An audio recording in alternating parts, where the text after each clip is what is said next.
In this video, I'll show you how to generate restricted API keys in Stripe step by step so you can follow along easily. First, go to the official Stripe website and log into your account. Once you're inside your dashboard, look at the bottom left corner and click on Developers. From the Developers menu, select API Keys. This is where Stripe manages all of your secret, publishable, and restricted keys. By default, you'll see your standard API keys here. To create a restricted key, click on Create Restricted Key.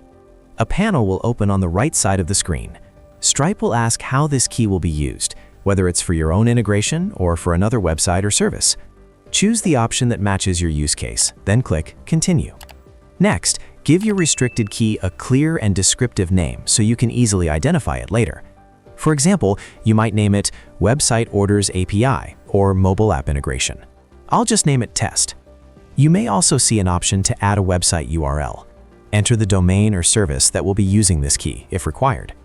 After reviewing everything, click Create Restricted Key in the bottom right corner. Stripe will now generate your new restricted API key with the permissions you selected. You'll see it listed on the API Keys page. Click Reveal to view the full key, then copy it and store it securely. And that's it. If this helped you out, please subscribe. It really helps me out as well. Thanks for watching, and I'll see you in the next one.